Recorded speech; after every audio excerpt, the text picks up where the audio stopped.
नमस्कार। आज हम लोग यूपीपीसीएस प्रीलिम्स सामान्य अध्ययन प्रश्न पत्र 1 को हल करेंगे। तो आइए शुरू करते हैं। पहला प्रश्न है, राष्ट्रीय स्वच्छ वायु कार्यक्रम केंद्र सरकार द्वारा किस वर्ष में प्रारंभ किया गया था? तो पहला ऑप्शन है 2018 में, बी ऑप्शन है 2017 में, सी ऑप्शन है 2020 में और डी ऑप्शन है 2019 में। तो इसका सही जवाब है ऑप्शन बी, यानी इसको 2017 में प्रारंभ किया गया था। दूसरा प्रश्न है, निम्नलिखित में से किस वंश के शासकों को पुराणों में श्री पर्वतीय कहा गया है? तो इसका सही जवाब है इक्ष्वाकु वंश के शासकों को पुराणों में श्री पर्वतीय कहा गया है। तीसरा प्रश्न है, निम्नलिखित समितियों में से किसने मात्र पोषक तत्वों की आवश्यकता के आधार पर गरीबी रेखा का निर्धारण किया है? तो इसका सही जवाब है ऑप्शन ए, अलग समिति। चौथा प्रश्न है, मौर्य काल में नौमई अधिकारी निम्नलिखित में से किस क्षेत्र से संबंधित थे? तो इसका सही उत्तर है ऑप्शन सी, यानी मार्ग निर्माण से। पांचवा प्रश्न है, निम्नलिखित में से कौन सा मानव विकास सूचकांक की गणना में सम्मिलित नहीं किया जाता है? तो जीवन प्रत्याशा को शामिल किया जाता है, शिक्षा को शामिल किया जाता है, प्रति व्यक्ति आय को शामिल किया जाता है, जबकि सामाजिक असमानता को शामिल नहीं किया जाता है। और इस प्रकार ऑप्शन डी सही उत्तर है। ये मेल करने वाला प्रश्न है कि सूची 1 को सूची 2 से सुमेलित कीजिए और तथा सूचियों के नीचे दिए गए कूट से सही उत्तर चुनिए। तो मत्स्य की राजधानी थी विराटनगर, कुरु की राजधानी थी इंद्रप्रस्थ, सूरसेन की राजधानी थी मथुरा और अश्मक की राजधानी पोतन थी। तो इस प्रकार से सी ऑप्शन सही है इसका। अगला प्रश्न है, गरीबी की संस्कृति का विचार प्रस्तुत किया गया। तो ये प्रस्तुत किया गया था ऑस्कर लुईस द्वारा। ऑप्शन ए सही जवाब है। नीचे 2 कथन दिए गए हैं, जिनमें एक को कथन तथा दूसरे को कारण कहा गया है। कथन ये है, हमें चोलों के विषय में उनकी पूर्ववर्ती राजवंशों की अपेक्षा अधिक जानकारी है। कारण आर है, चोल शासकों ने मंदिरों की दीवारों पर अभिलेख उत्कीर्ण करने का चलन प्रारंभ किया, जिनमें उनकी विजयों के ऐतिहासिक विवरण दिए जाते हैं। तो इसमें ए और आर दोनों सही हैं और आर ए की सही व्याख्या करता है। ऑप्शन ए सही जवाब है। 20वीं सदी के 80 के दशक के मध्य विकास के नकारात्मक पक्षों पर विस्तार से चर्चा की गई। निम्नलिखित में से कौन सा एक उनमें से महत्वपूर्ण साधन या महत्वपूर्ण नहीं था? तो इसका जवाब विवादित रहा है, इसको हम छोड़ते हैं। और 10वां है, निम्नलिखित में से किस भारतीय पुरातत्ववेत्ता ने पहली बार भीम बैठका या भीमबेटिका गुफा को देखा और उसके शैलों के प्रागैतिहासिक महत्व को खोजा? तो इसका सही ऑप्शन है ऑप्शन सी, यानी B.S. वाकंकर ने पहली बार इसको देखा और शैल चित्रों को के प्राकृतिक महत्व को खोजा। उत्तर प्रदेश के कुल ऐसे शहर जो स्मार्ट सिटी योजना से आच्छादित हैं। चूंकि एक करंट अफेयर का प्रश्न है इसलिए हम इसको छोड़ रहे हैं। 12वां प्रश्न है, सूची 1 को सूची 2 से सुमेलित कीजिए तथा सूचियों के नीचे दिए गए कूट से सही उत्तर चुनिए। तो आइए मिलाते हैं कि इसमें से कौन कहाँ है। तो बालू हरियाणा में है, बालू हरियाणा में है और इस तरह ए का जो सही मिलान है वो 3 से है। मांडा, मांडा जम्मू कश्मीर में है। पाडरी, पाडरी गुजरात में है और हुलास उत्तर प्रदेश में है। तो एक का 3 से सही मिलान है और इस प्रकार से डी सही उत्तर है। इसका डी ऑप्शन सही उत्तर है।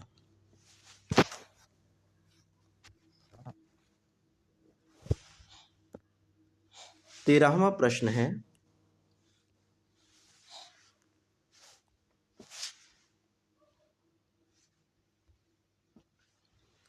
कि वर्ष 1987 में संयुक्त राष्ट्र में पर्यावरण से संबंधित एक प्रतिवेदन की प्रस्तुति के उपरांत धारणीय विकास यानी सस्टेनेबल डेवलपमेंट पर चर्चा आरंभ हुई। वह प्रतिवेदन था। तो ये प्रतिवेदन है आवर कॉमन फ्यूचर। इस प्रकार इसका बी ऑप्शन सही जवाब है। 14वां प्रश्न है, निम्नलिखित कथनों पर विचार कीजिए तथा दिए गए कूट से सही उत्तर चुनिए। 1, मुल्तान के सूर्य मंदिर का उल्लेख ह्वेनसांग, अबू ज़ईद अल मसूदी तथा अल बेरूनी ने किया है। 2, सांबलपुर यात्रोत्सव सूर्य पूजा से संबंधित था। तो इसमें पहला ऑप्शन है केवल 1 सही है। 2 यानी बी ऑप्शन है केवल बी सही है। सी ऑप्शन है 1 और 2 दोनों सही है। डी ऑप्शन है ना तो ए ना ही 2 सही है। तो इसका सही उत्तर ऑप्शन सी है क्योंकि इसमें दोनों सही है। 15वां प्रश्न है, अटल नवोन्मेष मिशन ये IM किस विभाग की प्रमुख पहल है? ऑप्शन ए है मानव संसाधन विकास मंत्रालय, ऑप्शन बी है नीति आयोग, ऑप्शन सी है सामाजिक न्याय एवं अधिकारिता मंत्रालय, ऑप्शन डी है विज्ञान एवं तकनीकी मंत्रालय। तो इसका सही जवाब है ऑप्शन बी।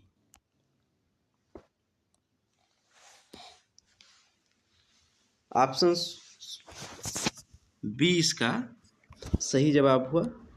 और 16वां प्रश्न है, भारत सरकार द्वारा 1919 में ILO के वाशिंगटन सम्मेलन में मजदूरों का प्रतिनिधि के रूप में निम्नलिखित में से किसने किया था?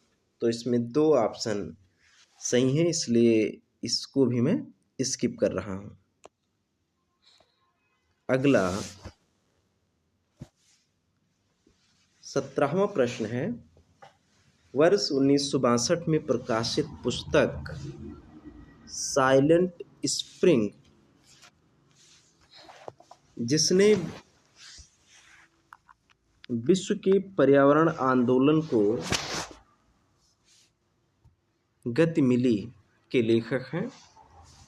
ऑप्शन ए है कैरोलीन मर्चेंट, ऑप्शन बी है कार्ल मार्क्स, ऑप्शन सी है रेचल, ऑप्शन डी है राज गोपाल। इसका सही उत्तर है ऑप्शन सी, रेचल कार्सन इसके लेखक हैं। 18वां प्रश्न है, एक्सला शपेल 1748 की संधि के संदर्भ में निम्नलिखित कथनों में से कौन सा से सही है? 1, प्रथम कर्नाटक युद्ध की समाप्ति। 2, अंग्रेजों को मद्रास पुनः प्राप्त हुआ। तो इस संधि से ये दोनों हुआ था, इसीलिए इसमें दोनों ऑप्शन सही हैं, यानी ऑप्शन सी सही है। 1 और 2 दोनों सही हैं। समन्वित बाल विकास परियोजना के अंतर्गत निम्नलिखित में से कौन सा एक सम्मिलित नहीं है? तो ऑप्शन ए है पूरक पोषण, ये शामिल है। ऑप्शन बी है टीकाकरण, तो टीकाकरण भी शामिल है। ऑप्शन सी है पोषण एवं स्वास्थ्य शिक्षा, ये भी शामिल है। ऑप्शन डी है परिवार नियोजन, तो परिवार नियोजन इसमें शामिल नहीं है। अगला प्रश्न है 20वां, सूची 1 को सूची 2 से मिलाइए। कूट आधारित प्रश्न है। पहला है भारतीय सशस्त्र अधिनियम, तो भारतीय सशस्त्र अधिनियम 1878 में आया था।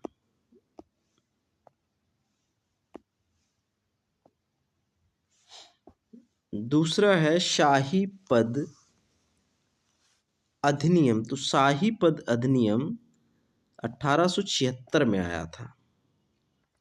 सी है भारतीय उच्च न्यायालय अधिनियम, तो भारतीय उच्च न्यायालय अधिनियम 1861 में आया था। भारतीय विवाह विच्छेद अधिनियम, भारतीय विवाह विच्छेद अधिनियम 1869 में आया था। इस प्रकार ऑप्शन डी इसका सही उत्तर है। फिर कूट आधारित प्रश्न है, सूची 1 को सूची 2 से सुमेलित कीजिए तथा सूचियों के नीचे दिए गए कूट से सही उत्तर चुनिए। तो सिंधु घाटी सभ्यता आप सभी जानते हैं कि एक नगरीय सभ्यता थी, तो ए का 4 से। और उत्तर वैदिक कालीन जो समाज था वो कृषक समाज था, और ऋग वैदिक कालीन समाज चारागाह वाला था, और मध्यकाल में जमींदारी व्यवस्था फली फूली। तो इस तरह से इसका उत्तर डी ऑप्शन होगा, यानी ए 4 से सुमेलित है, बी 3 से सुमेलित है, सी 1 से सुमेलित है और डी 2 से सुमेलित है। सिक्किम का भारत में विलय किसने किया? तो सिक्किम का भारत में विलय लॉर्ड डलहौजी ने किया था। अगला प्रश्न है, उत्तर प्रदेश के कानपुर और लखनऊ नगर निगम किस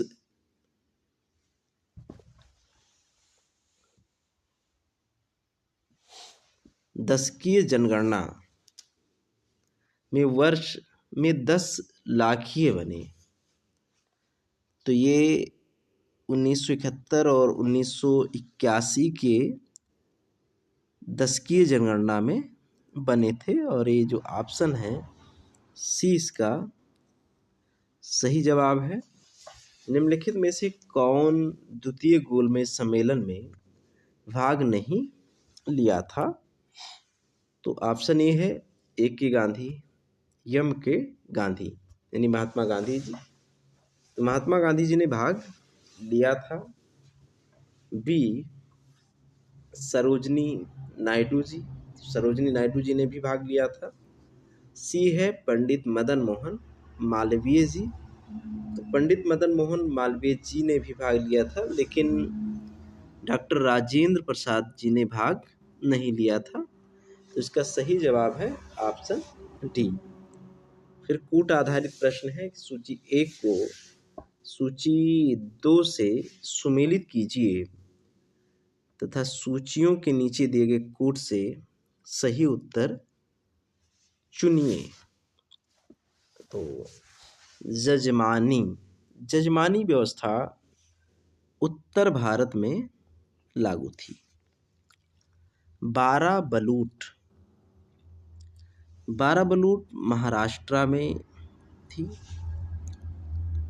और मिरासी तमिलनाडु में और अडाडे कर्नाटक में। तो इस प्रकार 1 3 4 2 यानी ऑप्शन डी सही है। अगला प्रश्न भी कूट आधारित है।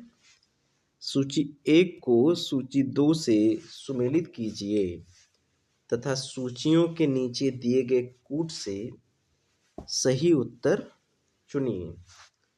कुछ पुस्तकों के नाम दिए गए हैं और उनके लेखकों के साथ सही सुमेलित करना है। तो ये है the story of my deportation. तो ये लाला लाजपत राय जी की किताब है। इसके लेखक लाला लाजपत राय जी हैं। गीता रहस्य, ये किताब बाल गंगाधर तिलक जी की है।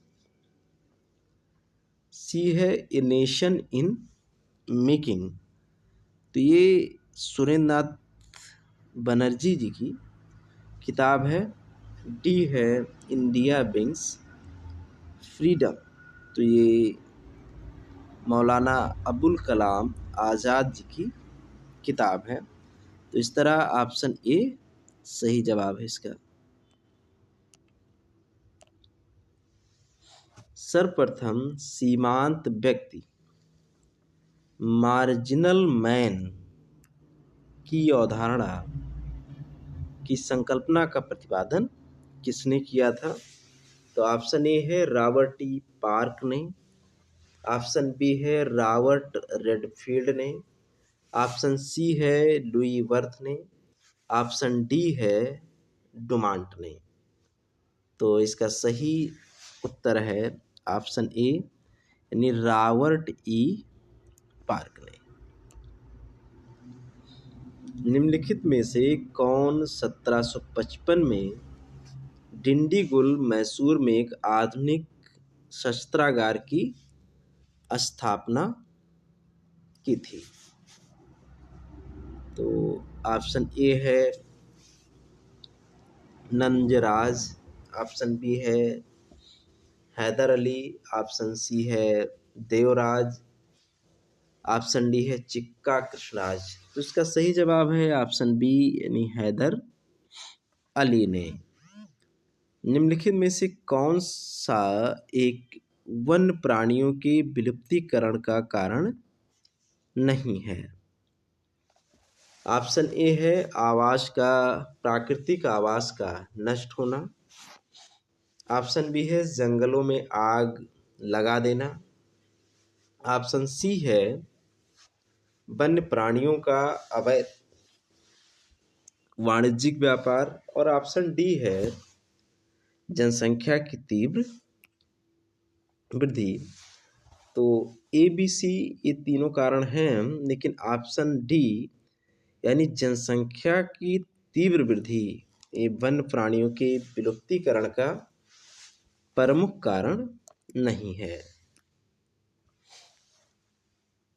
अगला प्रश्न है, नीचे दो कथन दिए गए हैं जिनमें एक को कथन और दूसरे को कारण कहा गया है। कथन ए, ब्रिटिश सरकार ने भारत के अलग अलग भागों में भू राजस्व की व्यवस्था लागू की। और कारण है इसका, इसने भारतीय किसानों से अलग अलग वर्ग बन गए। तो इसमें कथन और कारण दोनों सही हैं और ये की व्याख्या आर कर रहा है। तो इसमें ऑप्शन ए सही होगा, क्योंकि उस समय अस्थाई बंदोबस्त, रैयतवाड़ी और महालवाड़ी देश के अलग अलग हिस्सों में ब्रिटिश सरकार ने भू राजस्व की वसूली के लिए शुरू किया था। और अगला प्रश्न करंट अफेयर से संबंधित है, इसको हम स्किप कर रहे हैं। और फिर अगला प्रश्न है कि निम्नलिखित ग्रंथों पर विचार कीजिए और उनको कालानुक्रम में व्यवस्थित कीजिए। तो इसमें सबसे पहले किताबुल हिंद है, फिर पृथ्वीराज रासो है, फिर तबकात नासिरी है, फिर फतवाए जहाँ दारी है। तो इसका डी ऑप्शन सही उत्तर है। 33वां प्रश्न भी करंट अफेयर से संबंधित है, तो मैं इसको स्किप कर रहा हूँ। 1687 ईस्वी में जब औरंगजेब ने गोलकुंडा किले पर अधिकार किया, उस समय गोलकुंडा का शासक कौन था? Option A Abul Hasan Qutub Shah, option B Sikandar Adil Shah, option C Ali Adil Shah second, option D Shaista Khan. तो उस समय गोलकुंडा का शासक अबुल हसन कुतुब शाह था। इस तरह ऑप्शन ए इसका सही जवाब है। भारत के निम्नलिखित पड़ोसी देशों में किसने जुलाई 2020 में सोशल मीडिया के लिए मुफ्त इंटरनेट सेवा पर प्रतिबंध लगा दिया? तो ये प्रश्न करंट अफेयर से जुड़ा है, इसलिए हम स्किप कर रहे हैं। अगला प्रश्न है, निम्नलिखित कथनों में से कौन सा से सही है? अकबर ने लड़कों और लड़कियों की विवाह की आयु निर्धारित करने का प्रयास किया था। हाँ, किया था अकबर ने। और अकबर ने लड़कियों को अभिभावकों के दबाव से अलग स्वयं की इच्छा से विवाह करने की स्वतंत्रता दी थी। तो अकबर ने ये स्वतंत्रता भी दी थी। इस तरह इसके दोनों ऑप्शन सही है, यानी ऑप्शन सी इसका सही जवाब है। अगला प्रश्न भी करंट अफेयर से संबंधित है, तो हम इसको स्किप कर रहे हैं। और 38वां प्रश्न है, सूची 1 को सूची 2 में सुमेलित कीजिए और सूचियों के नीचे दिए गए कूट से सही उत्तर चुनिए। तो दीवाने तन जागीर व वेतन देखने का काम करता था। मुस्तारफी राज्य की आय व्यय का निरीक्षण करता था। सी है मुशरिफ। तो मुशरिफ का काम था कार्यालय को संभालने के लिए, और वाक्यान्वीस का कार्य था प्रमुख घटनाओं व फरमानों को सूचीबद्ध करना। इस तरह बी ऑप्शन इसका सही जवाब है। अगला प्रश्न 39वां भी करंट अफेयर से संबंधित है, इसलिए हम इसको स्किप कर रहे हैं। और 40वां प्रश्न है, निम्नलिखित में से कौन सा सही सुमेलित नहीं है? शेख मोइनुद्दीन चिश्ती, तो इनकी दरगाह अजमेर में है, ये सुमेलित है। शेख बुरहानुद्दीन गरीब, इनका भी संबंध दौलताबाद से है। शेख मोहम्मद हुसैनी का संबंध गुलबर्गा से है। लेकिन शेख निज़ामुद्दीन औलिया, इनकी जो मज़ार है, जो दरगाह है, वो मुल्तान में नहीं है, बल्कि ये दिल्ली में है। तरह इसका जो सुमेलित नहीं है वो ऑप्शन डी है। अगला प्रश्न 41वां करंट अफेयर से संबंधित है, तो इसको हम छोड़ रहे हैं। निम्नलिखित में से किस मुगल कालीन नहर का निर्माण फिरोज शाह की रजबवाह को पुनर्जीवित करके किया गया? ऑप्शन ए है शेखनू नी, ऑप्शन बी है शहाब नहर, ऑप्शन सी है नहर ए बिहिश्त, ऑप्शन डी है नहर ए आगरा। उसका सही जवाब है शहाब नहर, ऑप्शन बी। 43वां प्रश्न भी करंट अफेयर से जुड़ा हुआ है, स्किप कर रहे हैं। निम्नलिखित में से कौन किताब नौरस पुस्तक का लेखक था? ऑप्शन ए है इब्राहिम आदिल शाह द्वितीय, ऑप्शन बी है अली आदिल शाह, ऑप्शन सी है कुली कुतुब शाह, ऑप्शन डी है अकबर द्वितीय। तो इसका सही जवाब है इब्राहिम आदिल शाह द्वितीय। अगला प्रश्न भी करंट अफेयर से संबंधित है। और फिर 46वां प्रश्न भी करंट अफेयर से ही संबंधित है, 47वां भी और 48वां भी। तो हम सबको छोड़ रहे हैं, स्किप कर रहे हैं हम। 49वां प्रश्न भी करंट अफेयर से ही संबंधित है। आइए 50वां प्रश्न देखते हैं। निम्नलिखित जनजातियों में से कौन सा भारत में अंडमान व निकोबार द्वीप समूहों की मूल निवासी नहीं है? ऑप्शन ए है हालचू, ये वहाँ की निवासी है। ऑप्शन बी है रेंगमा, तो रेंगमा नागालैंड की निवासी है। तो इस तरह ऑप्शन बी सही उत्तर है। अगला प्रश्न 51वां भी करंट अफेयर से जुड़ा हुआ है। ऑप्शन अगला प्रश्न है 52वां, निम्नलिखित में से कौन सा एक नदी हिमालय पार ट्रांस हिमालय नदी है? Option A Jhelum, option B Sutlej, option C Ganga, option D Ravi. तो सही जवाब है इसका सतलज। 53वां प्रश्न भी करंट अफेयर से संबंधित है, इसको छोड़ रहे हैं। 54वां प्रश्न है, निम्नलिखित में से कौन सा सही सुमेलित नहीं है? अंगामी, तो अंगामी जनजाति नागालैंड में रहती है, सही है। बिरहोर जनजाति झारखंड में रहती है।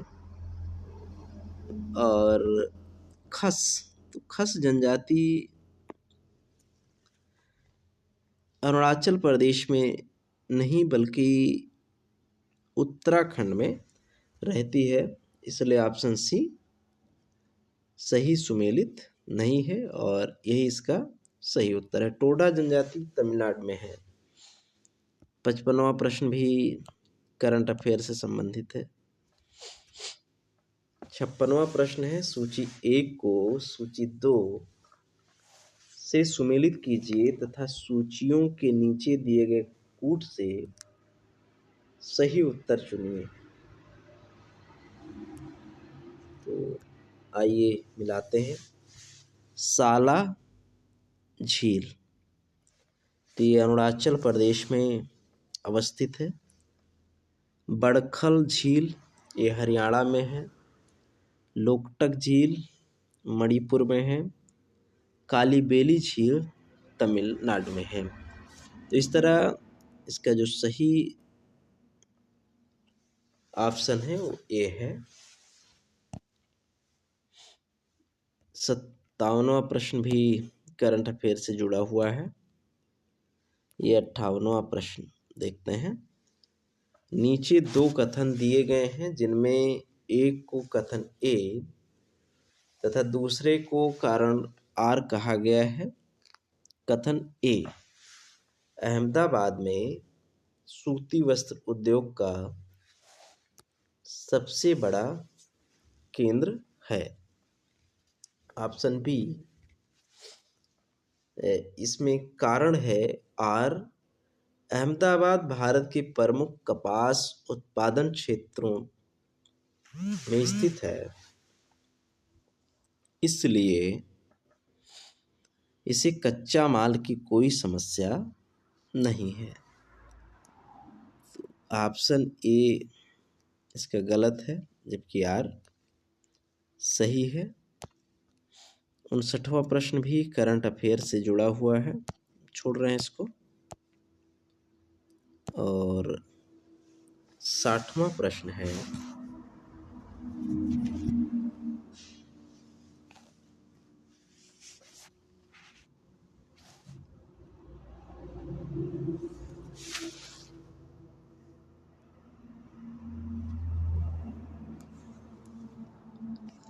कि निम्नलिखित में से कौन सी भारत की नवीनतम पर्वत श्रेणी है?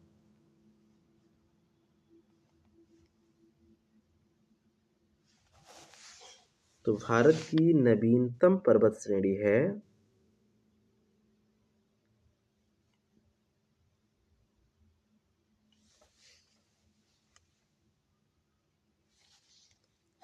हिमाद्री श्रेणी।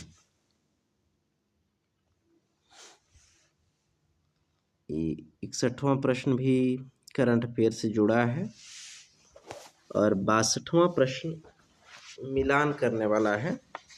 सूची 1 को सूची 2 से सुमेलित कीजिए तथा सूचियों के नीचे दिए गए कूट से सही उत्तर चुनिए। तो एक तरफ है राष्ट्रीय उद्यान, दूसरी तरफ है राज्य।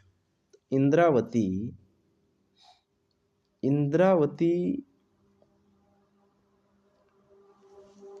राष्ट्रीय उद्यान है, वो छत्तीसगढ़ में है। मोल्यम राष्ट्रीय उद्यान गोवा में है।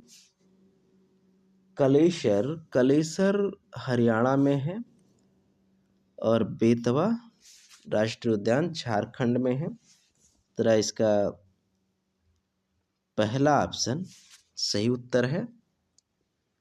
और अगला प्रश्न भी करंट अफेयर का है, छोड़ेंगे हम।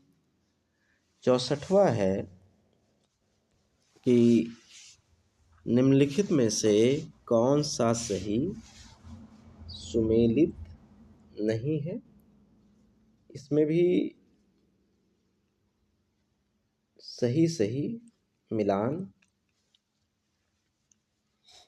करना है, तो आइए इसको मिलाते हैं।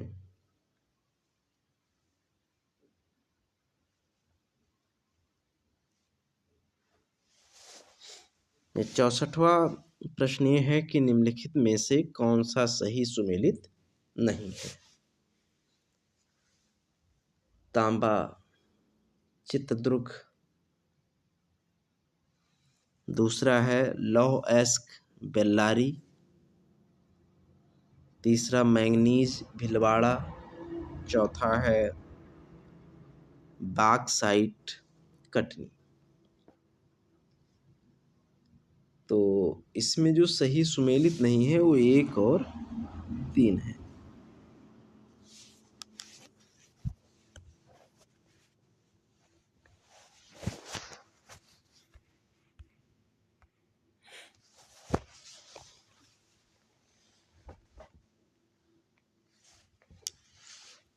पैंसठवां प्रश्न भी करंट अफेयर का है। और 66वां प्रश्न भूगोल से है। कश्मीर घाटी स्थित है। ऑप्शन ए है कांगड़ा और धौलाधर पर्वत श्रेणियों के मध्य।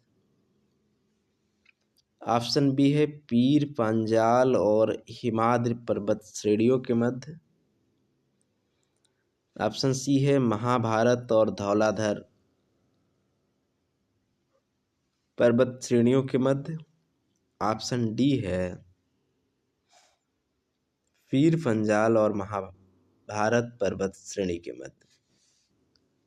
तो इसका बी ऑप्शन सही ऑप्शन है, यानी ये पीर पंजाल और हिमाद्री पर्वत श्रेणियों के मध्य है। 67वां प्रश्न भी करंट अफेयर का है। 68वां प्रश्न है यमुना नदी की निम्नलिखित सहायक नदियों पर विचार कीजिए और उन्हें पश्चिम से पूर्व की ओर क्रम से व्यवस्थित कीजिए। तो सबसे पहले चंबल, फिर सिंध, फिर बेतवा और इसके बाद केन नदी आएगी। तो इसका जो सही ऑप्शन है वो ए सही ऑप्शन है। 69वां प्रश्न भी करंट अफेयर का है, तो हम इसको भी स्किप कर रहे हैं। 70वां प्रश्न है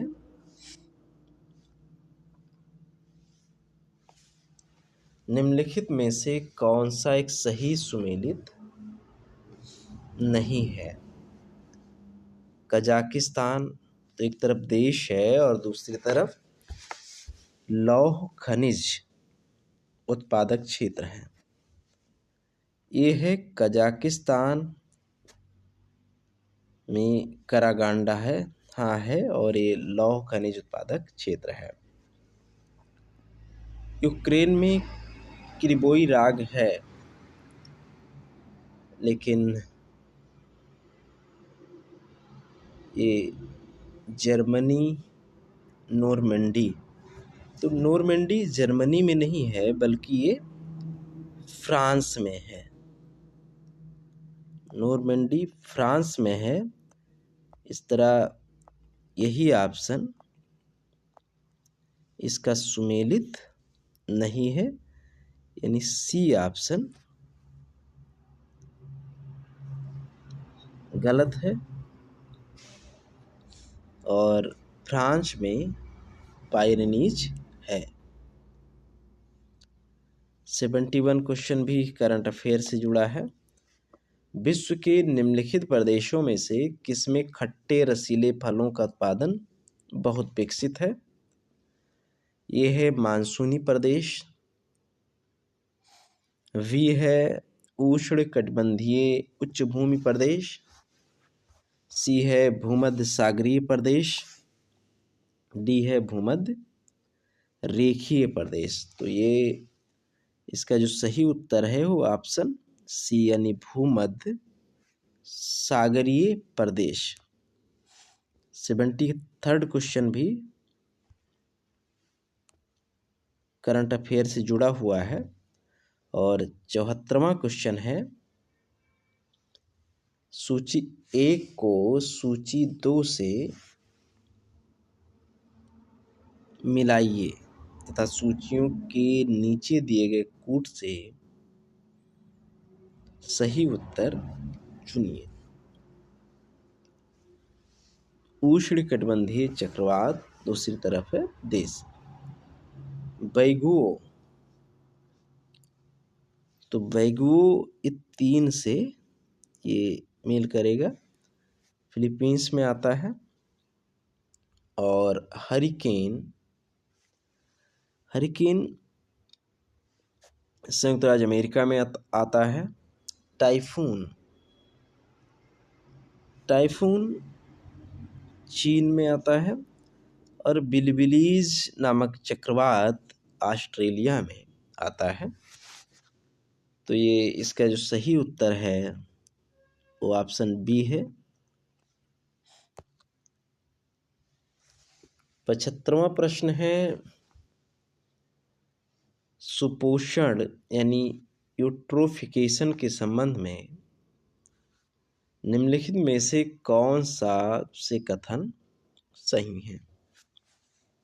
एक है, ये जल में घुलित ऑक्सीजन को कम करता है। 2 है, जल निकाय के पोषक तत्व संवर्धन की घटना है। तो ऑप्शन ए है केवल 1 सही है, ऑप्शन 2 है केवल 2 सही है, ऑप्शन सी है 1 तथा 2 दोनों सही है, ऑप्शन डी है ना तो 1 ना ही 2। उसका सही उत्तर है ऑप्शन सी यानी ए और 1 और 2 दोनों सही है।